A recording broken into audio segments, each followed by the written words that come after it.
Voice of Indonesia. Dari Indonesia untuk dunia. SW 3325 kHz. Streaming www.voinews.id. Indonesia dari Indonesia untuk dunia. Jumpa lagi dengan saya Wahyu Setiobudi, host Anda di acara VOIB Stock, Inspirasi Bisnis Manajemen dan Kewirausahaan khusus bagi Anda UMKM Indonesia. Apa kabar pendengar? Ya, mudah-mudahan semua dalam keadaan sehat, bersemangat dan optimis selalu. Teman-teman yang begadang malam-malam karena nonton bola, jangan lupa bahwa paginya harus tetap produktif. Pendengar, hari ini kita akan berbincang mengenai kondisi rasio kewirausahaan Indonesia yang sekarang ini masih sekitar 3,47%. Kita tahu bahwa di negara-negara maju, rasio kewirausahaan itu bisa mencapai 12%. Oleh karena itu masih banyak yang harus dilakukan untuk bisa meningkatkan kemampuan wirausahaan di Indonesia. Salah satu yang berpeluang untuk kita bisa dorong menjadi wirausahaan adalah mahasiswa. Kenapa demikian? Karena mahasiswa memiliki berbagai macam hal yang dibutuhkan. Pertama, memiliki tingkat pendidikan yang tinggi, memiliki energi yang juga meluap-luap, dan juga memiliki jejaring yang lebih luas daripada masyarakat pada umumnya. Namun demikian kita tahu bahwa tantangan untuk menjadi mahasiswa yang juga melakukan usaha itu tentu sangat berat. Karena perlu waktu, perlu usaha, dan seterusnya. Hari ini kita akan berbincang dalam dan renyah tentang bagaimana membangun usaha untuk mahasiswa bersama manajer dari Pusat Inovasi, Inkubasi dan Pengembangan Usaha dari PPM School of Management sudah hadir bersama kita. Kita beri sambutan yang meriah kepada Ibu Nina Ivana Satmaka. Selamat datang Bu Nina. Terima kasih loh. Tadi ke RRI macet ya? Iya, ada demo Pak. Oh ya, memang macet butuh usaha ya, tapi betul. Alhamdulillah hari ini sudah bisa hadir bersama kita. Iya. Bu Nina, kalau kita lihat dari pengantar tadi bahwa kita melihat bahwa mahasiswa ini kan potensi yang besar ya untuk menjadi pengusaha. Di dalam kacamata Bu Nina, kira-kira seberapa sih peran atau manfaat dari kewirausahaan untuk mahasiswa? Manfaat dari kewirausahaan untuk mahasiswa ya, oke. Jadi kalau menjawab kira-kira kenapa sih mahasiswa itu harus berwirausaha? Ya pertama tadi ya, kalau kita lihat dari kondisi ekonomi yang Pak Wahyu sudah sebutkan, masih banyak sekali nih perlunya wirausahawan baru gitu ya di Indonesia untuk meningkatkan juga kekuatan ekonomi dari Indonesia. Nah kita lihat kalau mahasiswa itu kan yang pertama betul ya Pak, darah muda, energinya besar, kreativitasnya juga besar Pak. Sudah begitu kita ini juga lagi dalam masa bonus demografi. Nah di mana banyak sekali anak mudanya justru. Berarti ini adalah market yang baru gitu kan Pak. Nah siapa lagi yang paling memahami market ini kalau bukan anak muda itu sendiri. Jadi kayaknya kalau berwirausaha di Indonesia ini saatnya nih buat para mahasiswa gitu. Kemudian kalau manfaat lainnya tuh apa sih? Manfaat lainnya tentunya beda ya Pak ya, antara wirausahawan dengan karyawan gitu ya. Apalagi kalau memulai usahanya itu ketika kuliah. Jadi tuh mahasiswa terpapar pada kehidupan real life ya, kehidupan nyata yang lebih cepat. Kan kalau di kampus tuh semuanya serba nyaman ya Pak, tinggal datang duduk kuliah, dengerin dosen, kerjain tugas, presentasi. Kalau kurang bagus ya paling di komen, diomelin sedikit. Habis itu besok udah gak ketemu lagi sama dosen gitu kan ya. Tapi kalau kita berwirausaha itu kan tanggung jawabnya lebih besar. Kita memikirkan sebuah bisnis dari ujung ke ujung gitu ya, mulai dari saya harus cari material atau orang dari mana, kemudian bagaimana meng-carry out operasionalnya, bagaimana mendapatkan customer, bagaimana mendapatkan penghasilan supaya bisa gaji orang gitu ya. Jadi itu akan menjadi kesempatan yang luar biasa untuk mahasiswa yang pertama menambah kapasitas dirinya. Secara self-development itu pasti akan lebih berdampak gitu ya kepada soft skill-nya. Karena wirausahawan itu kan harus macam-macam bisa gitu ya. Networking harus bisa, jualan harus bisa gitu ya. Terus berusaha mencari harga terbaik juga harus bisa. Pokoknya macam-macam. Jadi memang kapabilitas yang dipupuk kalau kita berbisnis dari mahasiswa itu pasti lebih banyak. Experience-nya lebih banyak gitu ya. Jadi manfaatnya itu sih. Ya.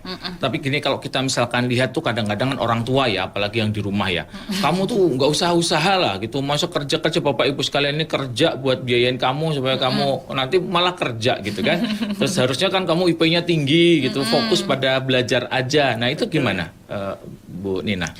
Mungkin orang tua itu lebih banyak kalau tadi yang disampaikan sepertinya risk avoider ya Pak ya, berusaha untuk mengurangi resiko Gitu ya. supaya anaknya itu mungkin jangan sampai mengalami kegagalan bisnis gitu kan. Karena kalau berbisnis itu memang resikonya lebih tinggi daripada menjadi karyawan. Tapi sebetulnya nggak juga, itu kan kepercayaan yang lama gitu ya. Kalau kita lihat sekarang justru yang karyawan-karyawan banyak yang terkena dampak dari layoff atau krisis ekonomi gitu. Jadi sebetulnya kalau dilihat sama-sama aja gitu ya dari segi resikonya. Cuma resikonya yang satu itu kelihatan karena begitu jalankan langsung ada hasil. Yang satu resikonya nggak kelihatan karena ada pihak lain yang di tengah-tengah ya. Kalau orang kerja itu kan di tengah-tengah masih ada perusahaan gitu ya. Jadi sebenarnya dia di layoff bisa kapan aja gitu kan. Tapi ada perusahaan yang dia lihat kelihatannya seperti aman padahal sebenarnya tidak gitu ya. Iya. Oke. Kemudian apalagi kalau sekarang tuh zamannya semua serba online ya, mau cari pendanaan banyak banget yang menyediakan. Jadi sebetulnya tuh resiko-resikonya sudah lebih minim. Nah, karena dia mahasiswa, dia belajar gitu ya, dia seharusnya bisa mengurangi risiko itu dengan ilmu-ilmu yang didapat dari perkuliahannya. Kan beda ya kalau wirausahawan yang sudah dapat ilmunya dengan wirausahawan yang langsung terjun ke hutan gitu akan beda. Maka resikonya itu akan lebih besar karena dia nggak tahu di depan akan ada apa. Sedangkan kalau kita persiapkan mahasiswa sebagai entrepreneur dari kuliah gitu ya, kita sudah persiapkan dia untuk tahu ke depannya tuh harus apa sih, resiko apa saja sih yang mungkin akan Anda hadapi dan gimana caranya supaya bisa memitigasi risiko itu. Ini saya jadi ngelihat dari perspektif ini ya. Berarti ada perbedaan antara wirausahaan yang pakai jurus dewa mabuk gitu ya. Jadi maunya dijalankan aja, kemudian kan modal nekat gitu kan. Kemudian setelah dia jalankan dia juga belajar. Sebenarnya dia juga belajar juga. Dia akan ada ilmunya juga ya. Tapi yang belajarnya di sekolah itu bisa punya langkah-langkah yang tidak mengulang kesalahan yang mungkin sudah dilakukan orang lain gitu ya. Sama kayak gini, anak saya waktu belajar catur itu, dia mulainya dari mempelajari permainan catur di yang sebelumnya. Kan ada ya, kita main catur kan asal main juga bisa ya. Tapi dengan mempelajari yang sebelumnya, permainan catur kita itu tersistem ya. Jadi ada lebih jelas supaya tadi resiko kegagalannya lebih rendah ya. Oke, menarik sekali. Nah, kalau dilihat dari tadi kan kita melihat bahwa mahasiswa ini kan punya keterbatasan gitu ya, Bu Nina ya. Kira-kira model-model usaha seperti apa yang cocok? Atau semuanya sebenarnya bisa dijalankan? Atau mungkin ada hal yang khusus atau khas gitu untuk mahasiswa? Oke. Ini saran yang saya dengar juga nih dari entrepreneur muda gitu ya. Kalau pertama-tama mau melatih mental bisnis dulu nih, itu nggak usah bermimpi yang jauh-jauh kayak mau bikin startup mau bikin apa gitu yang mendisrupsi industri yang besar-besar, nggak usah. Mulai aja melatih mental dulu dari yang paling kecil. Misalnya paling gampang kita cari produk apa sih yang sekarang lagi tren, kita reseller kan gitu ya, kita dropship kan, semuanya udah serba gampang banget nih Pak dengan adanya marketplace dan lain-lain gitu ya. Atau misalnya mau coba dulu memahami bisnis itu gimana sih mendapatkan customer, meyakinkan customer tuh gimana sih, bisa join MLM misalnya gitu ya. Jadi mulai dari yang kecil-kecil. Yang kedua mungkin mulai juga dari apa yang ada di tangan kita. Jadi misalnya kita itu senang menggambar. Nah, bisa nggak nih gambar kita ini menjadi souvenir atau menjadi hadiah gitu ya yang customize untuk orang-orang. Atau kita suka bikin kue. Nah, mulai aja dulu dari pre-order. Dari sejak kita open PO, itu kan pasti ada feedback tuh dari user. Oh, ini kurang manis atau kurang banyak, kurang besar ukurannya. Dari situ kita belajar dan mengiterasi lagi produk kita gitu kan. Jadi mulai dulu dari yang kecil-kecil itu. Nah, tapi kalau memang sudah fokus gitu ya Pak ya, misalnya ambil jurusannya juga bisnis atau entrepreneurship gitu ya. Maka ya dari bangku kuliah itu kita ketemu banyak teman-teman, biasanya juga akan ada tugas-tugas kelompok ya. Coba aja gitu ya, mau masuk industri apa nih, sama teman-teman sukanya masuk industri kreatif kah atau F&B kah gitu ya. Itu dicoba saja. Bahkan juga udah banyak mata kuliah yang memaparkan kita dengan industri digital itu sendiri kan. Jadi kalau mau coba startup ketika kuliah itu menurut saya bisa banget gitu. Karena banyak channelnya nih untuk kita mengembangkan dan terus mengiterasi model bisnis kita. Dan bisa aja loh model bisnis yang ditemukan pas kuliah ini beneran diteruskan menjadi bisnis. Ya namanya belajar apa-apa itu harus ada tahap-tahapnya ya. Belajar piano itu mulai dari beginner, intermediate, advance gitu ya. Ini juga jangan mulai langsung yang gede, kemudian tiba-tiba kalau ada apa-apa frustasi gitu ya. Jadi mulailah dari yang kecil sehingga ada apa namanya quick win ya. Betul, quick win. Ya, jadi sedikit-sedikit menang, dikit-dikit menang, ada kepuasan ya. Jadi makin semangat gitu ya. Betul, belajarnya juga dikit-dikit jadi lebih dicicil lebih enak gitu ya Pak. Dibandingkan kita mencoba yang besar, aspirasinya besar, tiba-tiba gagal tuh, wah nanti jadi down duluan. Ya gitu karena kadang-kadang yang namanya mahasiswa itu kan kalau mulai itu kan pengen mengguncangkan dunia. Aku pengen satu produk yang kalau aku ini belum ada produk sebelumnya gitu kan, menjadi tren, kemudian diliput di TV masa gitu segala macam ya. Ada yang viral, populer ya Pak ya. Tapi nanti akan sampai ke sana gitu ya. Tapi perjalanannya kan harus dititi dulu. Betul. Ya.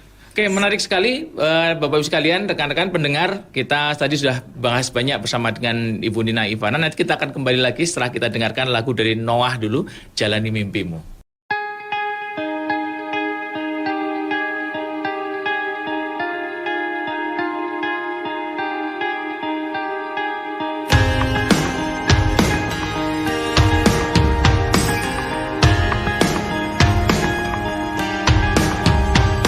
Ingatlah dikala engkau sanggup melihat matahari, hangatnya masih terbawa untuk melangkah hari ini.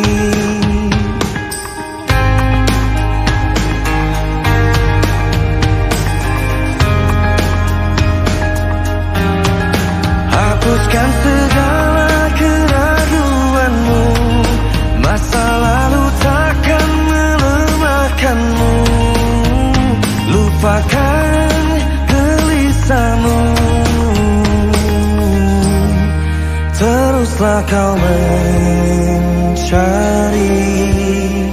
Waktu akan selalu mengobati, temukan semua yang terhenti dalam hidupmu. Tak perlu kau sesali, hidup kan membuatmu memahami. Coba untuk tetap berdiri, jalani mimpi. Ingatlah dikala engkau ringan terbawa kata hati, melangkah di jalan terang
dalam hidupmu.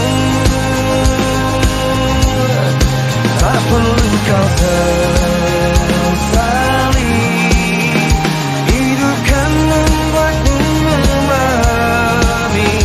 Coba untuk tetap berdiri, jalani mimpi.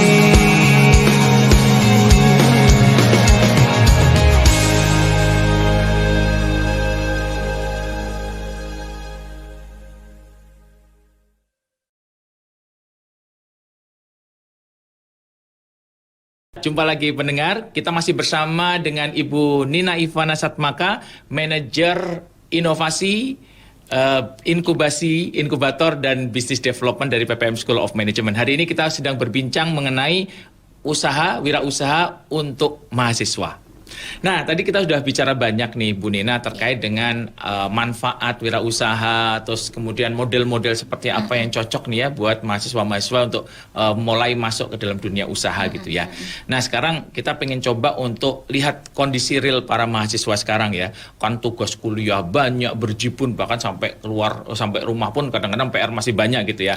Terus ada tuntutan-tuntutan akademik, non-akademik, sekarang malah suruh magang, kemudian harus banyak ada pengembangan diri, ada segala macam ya. Tuntutan-tuntutan itu sebenarnya waktu itu jadi kemewahan sekarang itu. Nah, menurut Bu Nina sekarang ini hambatan-hambatan itu yang sering dilihat kan ada waktu, ada modal, ada keilmuan, akses dan seterusnya ya.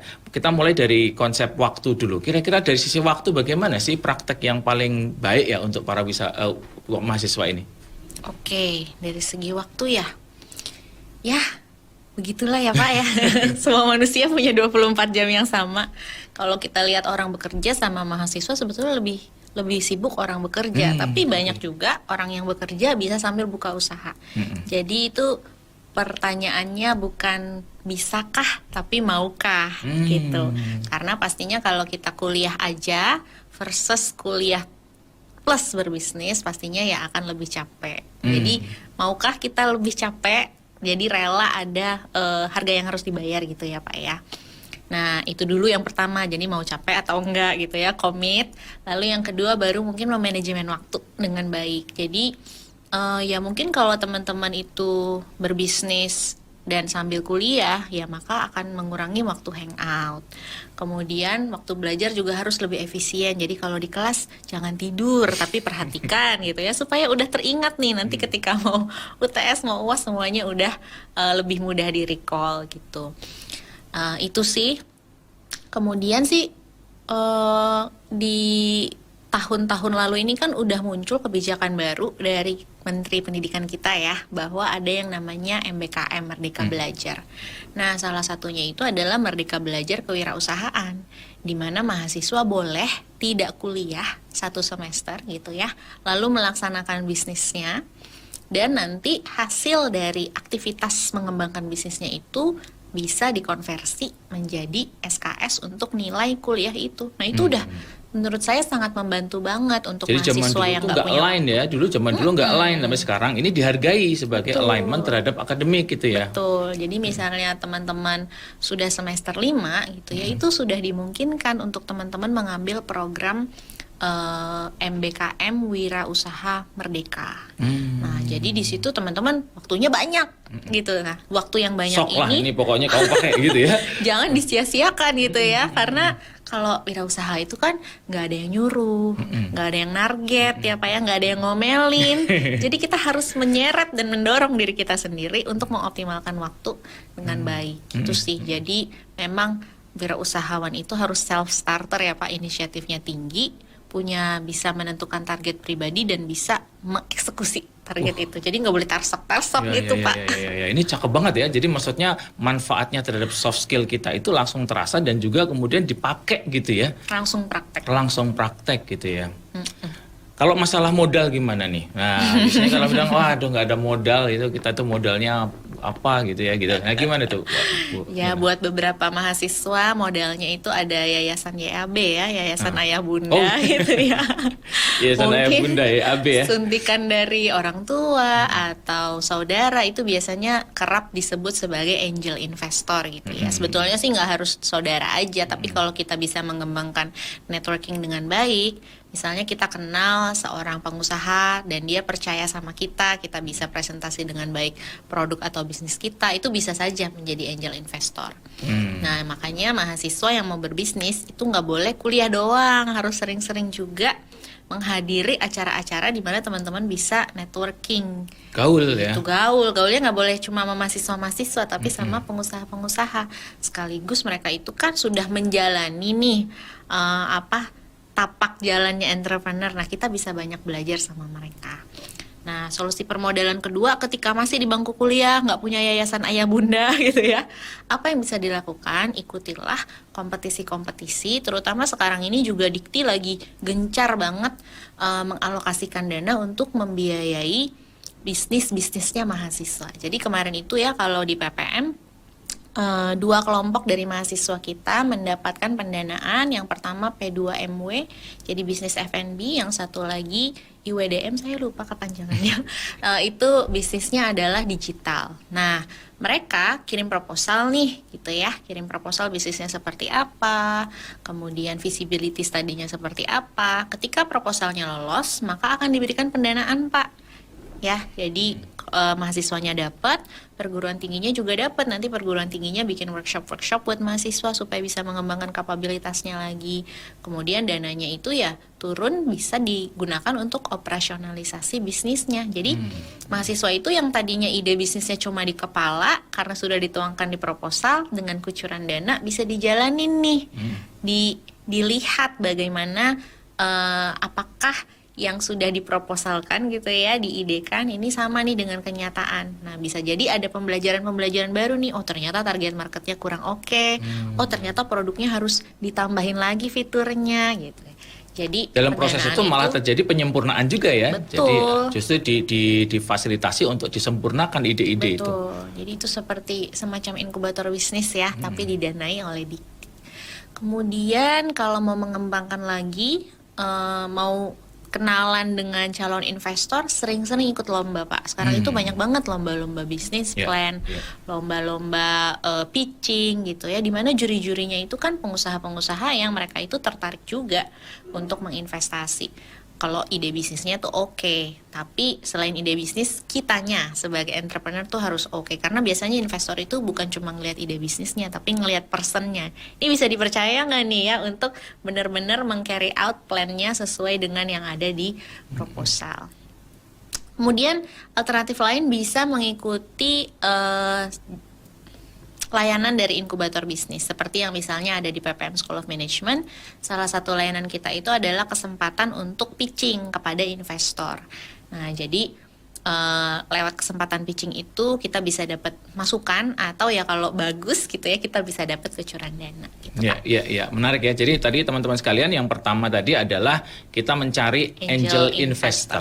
Angel investor itu maksudnya investor yang ngasih tanpa pamrih gitu ya. Dia Kurang lebih dengan angel kan, dia angel tanpa pamrih ya. Biasa orang tua lah gitu ya. Iya. Orang tua gitu, dengan nanti kita kembalikan, kita angsur gitu ya. Kita angsur, kita mesti harus negosiasi sama orang tua juga kan. Betul. Orang tua juga kadang-kadang ngasih itu nggak langsung ngasih, tapi dia juga mungkin negosiasi dulu gitu ya. Harus jelas lah di depan, harus jelas ya, gitu meskipun ya. tidak ada kontrak. Tidak ada kontrak tapi harus jelas gitu. Jangan juga menyusahkan yang menjadi beban gitu ya. Betul, Enaknya di situ, tapi kalau untung nggak dikasih, baru nggak dibagi. Tapi kalau ada apa-apa nanti orang tua, jadi yang pertama orang tua dulu. Nah, tapi kadang-kadang teman-teman kita kan ada yang justru orang tua saya ini membutuhkan ini Pak, jadi saya juga nggak punya. Nah, carilah yang dekat-dekat saudara-saudara gitu ya. Betul. Nah, ini nomor 1. Nah, kalau nggak ada, maka tadi ya, 2 investor-investor yang jauh mungkin tempatnya, tapi kita perlu harus menjual ide kita dulu ya. Ini mungkin rahasia aja ya buat kita aja ya. Banyak orang sebenarnya punya duit tapi nggak tahu duitnya itu mau dipakai untuk apa, kan gitu ya. Iya. Jadi sebenarnya posisi kita itu hanya mempertemukan antara ide yang kita punya. Saya ini punya ide, nggak punya dana gitu ya, nggak punya modal. Ada orang yang punya modal, nggak tahu modalnya mau diapain. Benar. Nah, kita tinggal mencari itu. Tapi yang namanya mencari kan harus bergerak ya. Kita Iya, juga Pak. bergerak, nanti akan ketemu dengan yang punya tadi. Nah, itu nanti kalau jalannya akan ada. Gitu Iya. ya. Satu lagi mungkin yang juga bisa kita lakukan itu, teman-teman sekalian, juga adalah crowdfunding ya.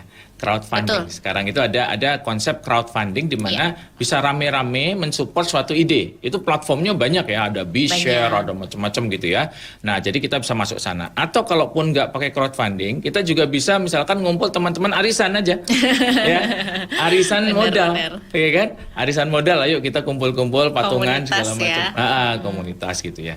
Nah, jadi ini salah satu, jadi modal itu banyak, prinsipnya adalah modal itu akan mengalir kepada ide yang baik, yang ide yang Tapi tidak brilliant. otomatis. Nah, tidak otomatis betul. Jadi harus mengetuk pintu, kalau enggak ya nggak dibukakan gitu. Jadi tadi balik lagi entrepreneur kalau mau ada modal ya harus usaha, harus ketuk Betul. pintu duluan. Ya. inisiatif.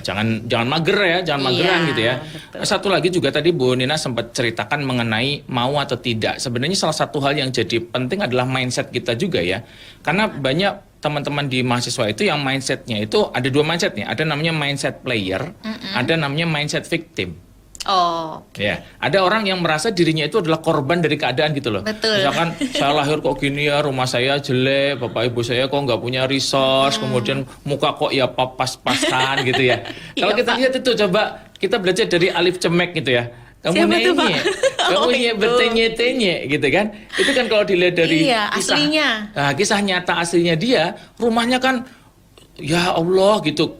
Kalau kita sebagian besar yang melihat itu, pasti sebagian besar akan merasa rumah kita lebih baik lah gitu ya. Iya. Bentuknya dia cuma modal ring light aja, kemudian handphone di rumah yang demikian seadanya di kayak di gang, iya gang Pak, ya. di Tapi gang. dia berhasil. Artinya apa? Berhasil. Pikirannya melampaui keadaannya. Dia Betul. tidak merasa hidupnya itu adalah victim. Iya. Dia tidak membuat dirinya korban dari keadaan, tapi dia merasa dirinya itu adalah player. Dia Iya. memanfaatkan apa yang ada. Bisa Nah, merubah keadaan Exactly. dengan tindakannya betul, gitu ya. betul. Nah, itu tadi sampaikan Bu Nina dengan mengatakan bahwa saya punya resources, saya akan bergerak mencari sebagai player. Saya akan memainkan semua yang saya punya ini untuk mendapatkan tadi permodalan. Nah, Betul. ini menurut saya juga sangat menarik ya tadi sampaikan Bu Nina tadi. Kemudian terkait dengan akses terhadap knowledge ya Bu, ya ini kadang-kadang, aduh gimana ya, saya mau belajar dari siapa gitu ya. Orang mulai itu yang pertama kan paling sulit ya. Nah itu gimana Bu Nina? Ya, kalau kita ngomongin knowledge zaman sekarang nih dengan era internet dan open source semuanya, sebetulnya knowledge-nya banyak banget ya yang gratis.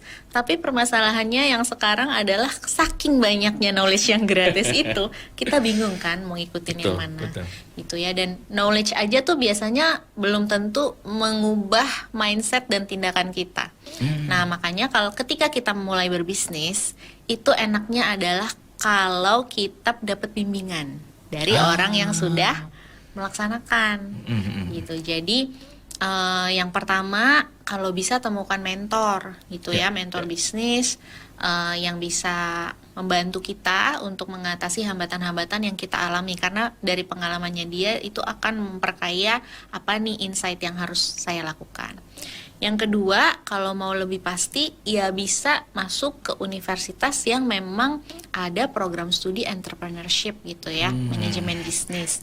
Atau masuk ke program-program inkubator bisnis. Nah, itu biasanya juga mereka menyediakan kayak ada bootcamp gitu ya, sehingga pembelajaran kita tuh nggak pusing milih-milih lagi gitu yang mana yang saya ikutinnya, tapi udah ikutin aja program itu, ada mentoringnya, kemudian kita bisa lebih terarah gitu ya, kerjain dulu aja yang ada di depan mata. Nah, kita terarah gitu, ada yang mengarahkan. Penting banget sebetulnya sih Pak, kita punya mentor atau coach gitu ya, karena kan kalau kita melihat diri kita sendiri kadang-kadang ada blind spot ya. Kita nggak bisa lihat tuh kenapa ya saya stuck, kenapa ya produk saya kok nggak terjual padahal udah bagus ya. Itu kan menurut kita ya, produk kita bagus, menurut kita cara presentasi kita bagus gitu. Tapi kalau coach dia bisa melihat yang tidak bisa kita lihat, jadi itu akan membantu kita untuk bertumbuh ya, sama kayak atlet lah ya Pak ya. Atlet kan harus ada coachnya tuh untuk mendorong dia keluar dari zona nyaman atau zona startnya. Sama sih sebenarnya entrepreneur tuh butuh support itu. Ya, karena namanya ilmu itu ada yang sifatnya tacit, ada yang eksplisit ya. Betul. Ada yang bisa diceritakan, ada yang nggak bisa diceritakan tuh. Bahasa tentang intuisi, feeling gitu ya. Iya. Hal-hal yang secara detail itu nggak ada tertulis di buku. Kalau semua yang diceritakan, diomongkan di YouTube ada ya. Ada. Tapi kalau yang tentang bagaimana orang berperilaku, bertindak gitu, itu akan sangat bergantung dari orangnya ya juga Betul. ya. Oke, menarik sekali Bapak-Ibu sekalian, pendengar. Ini pembahasan yang menarik. Kita akan lanjutkan lagi nanti setelah kita jeda lagu. Lagu berikutnya adalah Alexa Brighter as One.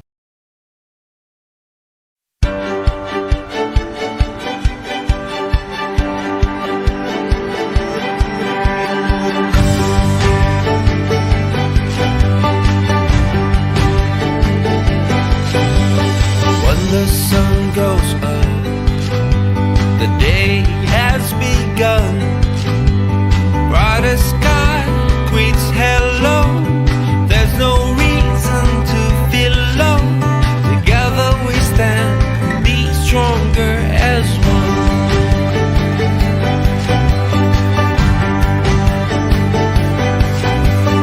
When we dream, we act, we make it alive. There's no dead end ahead.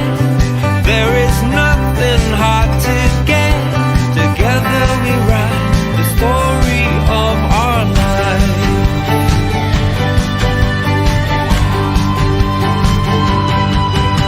Together we become as bright as the sun. No mountain too high, no journey too far. 'Cause life is brighter under the sun. 'Cause life is brighter under the sun. 'Cause life is brighter under the sun.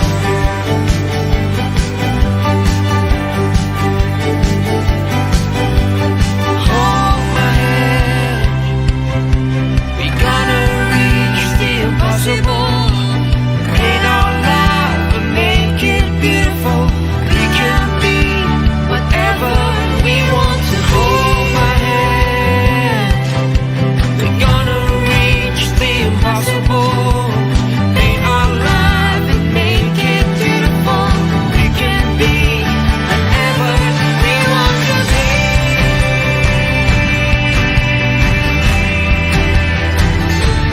We wanna be.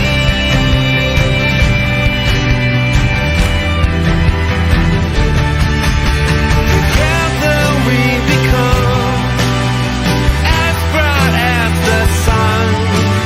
No mountain too high, no journey too far. 'Cause life is brighter under the sun. We become as bright as the sun. No mountain too high, no journey too far. 'Cause life is brighter under the sun.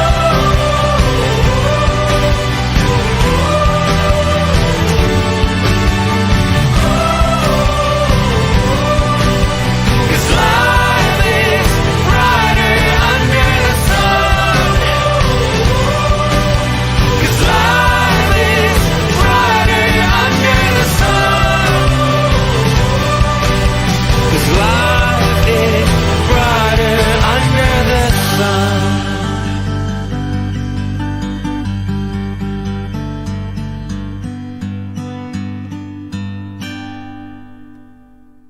Hari ini kita masih bersama dengan Ibu Nina Ivana Satmaka, manajer dari Pusat Inovasi, Inkubasi, dan Pengembangan Usaha di PPM School of Management. Tadi kita udah banyak berbincang mengenai bagaimana mahasiswa di dalam berwirausaha ya. Namun demikian kita sadar bahwa yang namanya biji itu tumbuh di dalam media. Kalau medianya subur, bijinya bagus, tumbuhnya juga bagus. Kalau bijinya bagus, medianya kering, maka bijinya juga tumbuhnya tidak optimal. Media itu di dalam kewirausahaan, di dalam kemahasiswaan adalah institusi pendidikan. Hari ini kita akan cerita juga, saya akan bertanya pada Bu Nina nih ya Bu Nina, kira-kira peran institusi pendidikan di dalam mengakselerasi kemampuan wirausaha itu seperti apa Bu? Peran institusi ya. Pastinya sih pertama dengan membentuk karakter ya Pak ya. Oke. Karena kan tadi kita udah bahas nih bahwa entrepreneur itu butuh karakternya, bukan cuma ilmunya. Ilmu mungkin bisa pintar, tapi kalau karakternya nih dia nggak kuat, nggak tangguh gitu, maka dia akan cepat down gitu ya, kapok gitu kali ya berbisnis. Jadi karakter itu penting banget. Jadi bisa mulai dari kurikulumnya, ada program-program pengembangan karakter, pengembangan kepribadian gitu ya. Yang kedua mungkin dari kurikulumnya yang bersifat hard skill gitu ya, disediakanlah mata kuliah atau misalnya mata kuliah lain yang ada muatan bisnisnya gitu ya, muatan entrepreneurship-nya, sehingga mahasiswa tuh tahu bagaimana sih mengkaji pasar, bagaimana sih kita bikin kajian usaha gitu ya, secara operation, secara marketing, secara SDM, secara finansial, sehingga berbisnisnya tuh tadi ya Pak, bukan model juru mabuk, dewa mabuk, tapi educated entrepreneur, harusnya seperti itu karena ini mahasiswa, jadi dia tidak boleh jadi entrepreneur yang biasa-biasa aja, tapi educated entrepreneur, sudah tahu apa yang seharusnya dilakukan, sudah tahu bagaimana memitigasi resiko-resiko dari bisnis. Jadi tadi dari soft skill-nya, kemudian dari hard skill-nya, kemudian dukungan lainnya adalah kalau yang sekarang berkembang itu banyak institusi pendidikan memiliki inkubator bisnis. Nah, inkubator bisnis ini apa sih?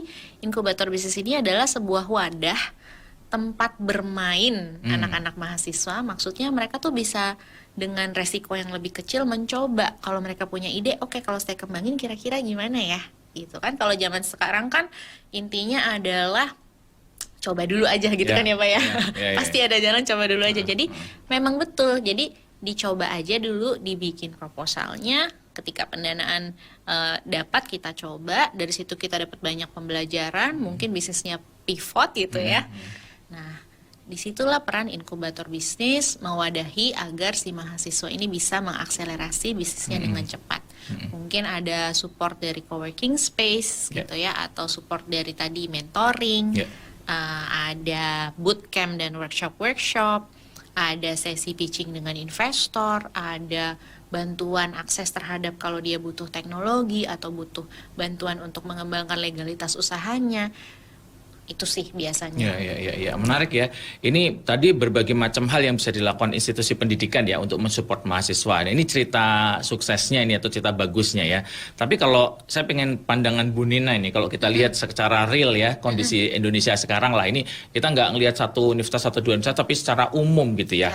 Secara umum, Universitas Indonesia itu menurut Bu Nina sudah berhasil membangun sistem ini atau masih jauh gitu ya? Karena kita kan lihat banyak kontradiksi ya, seperti misalkan dulu banyak pengusaha-pengusaha besar itu ketika di kelas malah nilainya nggak bagus nih, ada yang entrepreneurship-nya nilainya jelek banget atau nggak lulus gitu, tapi begitu di luar dia malah sukses gitu. Artinya ada perbedaan nih antara apa yang kita sebut sebagai book smart dan street smart gitu kan.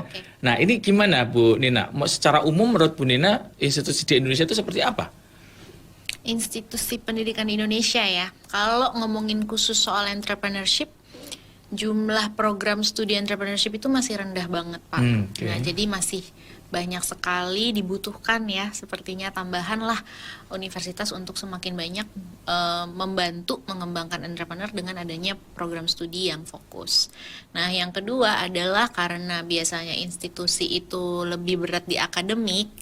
Nah, itu juga yang perlu kita seimbangkan, karena kalau kita mau jadi karyawan, istilahnya sekarang program studi yang mengarah ke sebuah profesi di perusahaan gitu ya Pak. Sekarang aja kan udah mulai ditambahkan muatan praktisnya dengan adanya programnya menteri kita, yaitu praktisi mengajar gitu kan ya. Jadi memang harus ada balance-nya gitu ya Pak, antara muatan teori dengan muatan praktis. Nah, itu dia juga yang harus menjadi kuat di program studi entrepreneurship gitu. Jadi jangan hanya dosen-dosen yang memahami teori mengenai entrepreneurship, tapi harus dibalance juga dengan insight-insight dan wisdom dari para pengusaha. Itu sih. Oke, konkret nih saya mau tanya ke Bu Nina nih. Bisakah dosen yang tidak membangun usaha mengajarkan wirausaha? Bisa. Bisa. Tapi tidak keseluruhannya, Pak. Jadi mungkin yang bisa ditransfer dari dosen yang tidak membangun usaha, dia bisa transfer ilmu hard skill yang dibutuhkan untuk membangun bisnis. Manajemen. Iya, kayak misalnya bikin kajian pasar. Dia kan ngerti nih riset gitu ya. Bagaimana strategi marketing bisa. Bagaimana kita benar-benar mencelok, mewawancara customer untuk tahu apa sih pain dan gain-nya gitu ya, untuk memvalidasi bener nggak ide bisnis kamu ini diinginkan, itu bisa Pak gitu ya. Tapi soal keteguhan hati gitu ya, mindset, Yeah. kegigihan, kemudian wisdom, vision gitu ya, moral dari entrepreneur itu saya rasa perlu diimbangi lah dengan adanya praktisi-praktisi, Jadi, yaitu si Jadi entrepreneurnya. konsepnya harus ada mix ya. Harus ada Karena mix. kadang-kadang praktisi itu juga nggak bisa ngajar gitu, nggak bisa ngajar dengan baik gitu. Dia menunjukkan kualitas yang baik, tapi ketika mengajar di kelas dia nggak kurang bisa mentransfer ilmu gitu ya. Jadi harus Iya. ada mix gitu ya. Sebenarnya sih kalau praktisi-praktisi itu dengan storytelling aja tuh cukup kuat sih Pak, karena kan experience perjalanan membangun usaha itu penuh dengan suka duka yang sebenarnya banyak pembelajarannya. Tapi tentunya diharapkan para entrepreneur yang mengajar itu para entrepreneur yang bisa reflektif ya orangnya ya. Jadi bisa merefleksikan, oh saya tuh dulu pas membangun ini kurangnya ini loh gitu. Jadi ini jadi lesson learned juga nih buat adik-adik biar jangan mengulang kesalahan saya gitu. Pertanyaan terakhir nih Bu Nina, kan Bu Nina sekarang kan menggawangi bagian inovasi, inkubator dan pengembangan bisnis ya di PPM School of Management. Apa saja Bu yang sudah dilakukan di unit Bu Nina dan kira-kira teman-teman pendengar ini bisa ikut serta di mana ya? Kalau kemudian nanti akan ada kolaborasi atau sinergi itu bisa di mana? Oh, Silakan. senang sekali nih saya ditanyain ya. Jadi di PPM School kita punya bisnis inkubator namanya itu Biscube. Nah, selama ini yang ditawarkan oleh Biscube sih coworking space, ya ini belum optimal karena kemarin masih pandemi ya, jadi anak-anak mahasiswanya belum pakai. Nah, kita itu perlu banyak sekali kolaborasi dengan rekan-rekan untuk mencari mentor bisnis. Jadi Mentor kan bisnis, ya. kalau mentor bisnis itu kan kami upayakan untuk bisa mencari mentor yang bisnisnya kurang lebih satu industri lah dengan si mahasiswa ini supaya nyambung gitu kan pembelajarannya. Kemudian kita juga butuh kolaborasi untuk bikin workshop atau bootcamp. Kemudian kita juga membutuhkan kolaborasi, pengen kenalan gitu ya sama visi-visi gitu supaya kita bisa menyediakan platform agar anak-anak itu bisa mendapatkan akses untuk pitching, untuk secure funding gitu. Oke. Oh, menarik ya. Jadi ternyata kesempatan kolaborasinya juga bisa banyak ya, Bu Betul. Nina ya. Terus teman-teman kalau mau cari informasi kemana itu? Kalau mau cari informasi tentang Tentang Biscube, Biscube. tentang tadi sebetulnya inkubator. di website PPM School of Management udah ada sih Pak. Di Jadi Google aja ya. kita kan ada S1 manajemen tapi ada elective entrepreneur-nya. Dan kalau mengambil elective entrepreneur itu bisa mendapatkan akses terhadap fasilitas-fasilitas yang tadi Biscube sediakan. Oh gitu. Jadi kalau misalkan nanti teman-teman yang memang sudah punya keinginan gitu ya, ada ini akan lebih diakselerasi kalau masuk jurusan yang benar-benar fokus di sana gitu ya. Di Betul. manajemen yang konsentrasinya entrepreneurship gitu ya kalau di Bahkan BPM. sebelum ikut elective entry kita juga sudah menyediakan program-program workshop buat anak-anak tingkat 1, tingkat 2 yang ada muatan design thinkingnya gitu Pak. Sehingga mereka nanti kalau ikut lomba-lomba inovasi atau bisnis itu bisa lebih ready. Wah. Gitu. Jadi harapannya mereka ketemu ide bisnisnya gitu ya di tahun pertama, tahun kedua, tahun ketiga tinggal ambil tuh tadi program yang Wirausaha Merdeka, jalanin bisnisnya. Jadi tuh kalau lulus udah punya bisnis Pak. Wow, Jangan ceng pas banget. baru lulus udah baru mulai gitu ya.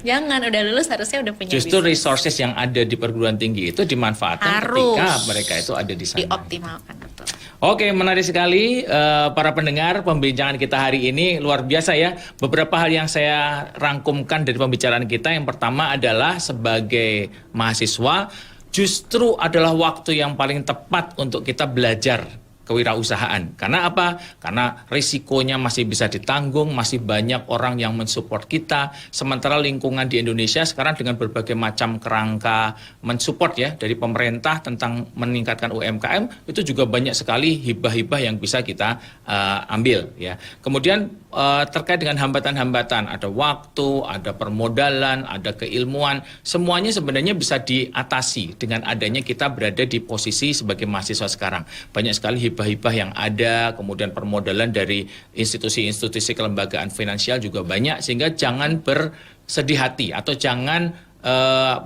takut bahwa itu tidak akan bisa terpenuhi gitu ya. Yang penting adalah kita mindsetnya adalah mindset menjadi seorang player, fokus untuk bertumbuh, kita pengen mencari pertumbuhan sebaik-baiknya, jangan menyerah, dan itu adalah karakter utama dari seorang wirausaha. Mudah-mudahan sesi ini bermanfaat buat pendengar sekalian. Kita akan jumpa lagi di VOA IP Stock minggu depan. Jangan kemana-mana, nantikan kita untuk selalu bersama di dalam komunitas UMKM Indonesia. Maju dan jaya. Voice of Indonesia, dari Indonesia untuk dunia. SW 3325 kHz, streaming www.voinews.id.